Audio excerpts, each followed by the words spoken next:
If you want any photo to look like real film inside Lightroom, this quick workflow is going to give you that soft, faded, classic look in just a few steps. It's perfect for portraits, travel photos, street shots, and honestly any image that feels too clean or digital right now. By the end of this video, you'll know exactly how to create a film-style edit with soft contrast, muted colors, and realistic grain. If this tutorial helps you out, make sure to hit like and subscribe for more Lightroom editing tips.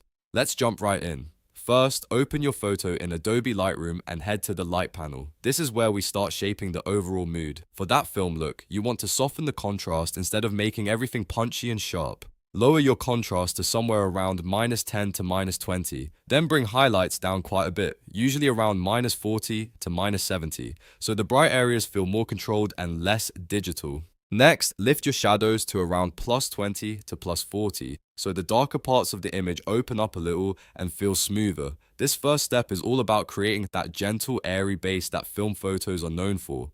Now move to the tone curve, because this is one of the most important parts of the film effect. Here, you want to fade the blacks slightly. Grab the bottom left point of the curve and lift it up a little. That removes the pure black look and gives your photo that washed vintage feel. After that, create a very subtle S-curve by adding a little contrast in the mid-tones. You do not want anything extreme here. The goal is just enough shape to keep the image from looking flat, while still keeping that soft film character. This is the step that really starts to transform a normal digital photo into something that feels cinematic and nostalgic. Next, go to the color panel. This is where we build those warm, film-inspired tones. Start by lowering vibrance to around -10. That helps mute the colors without making the whole image look dead. Then adjust the temperature slightly warmer. You do not need to overdo it, just enough to give the image a soft golden tone, especially if you want that Kodak style look. If your photo has good light, this warmth will make it feel much more natural and analog. You can also use subtle color grading to warm up the highlights a bit more,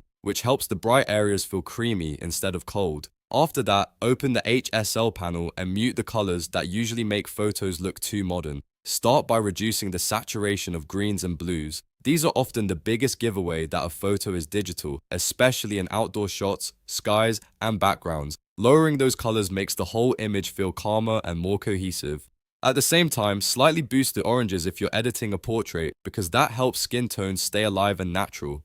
The key here is balance. You want rich, pleasing colors, but not overly vibrant ones. Film almost always looks a little softer and less aggressive than modern digital color. Now go to the effects panel and add some grain. This is where the film texture really comes together. Set grain amount somewhere between 20 and 40, depending on how strong you want the effect. Keep grain size around 20 to 30 and roughness around 40 to 60. If you want a cleaner film look, keep it subtle. If you want more of a vintage 35mm style, push it a little more.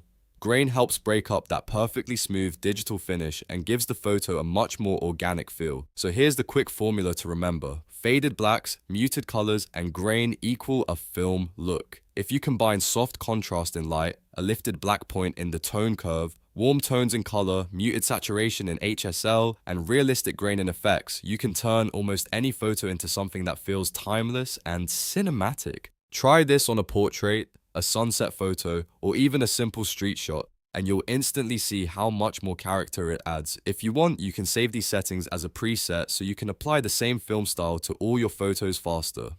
And if this video helped you, don't forget to like, subscribe, and turn on notifications for more easy Lightroom editing tutorials. Thanks for watching, and I'll see you in the next one.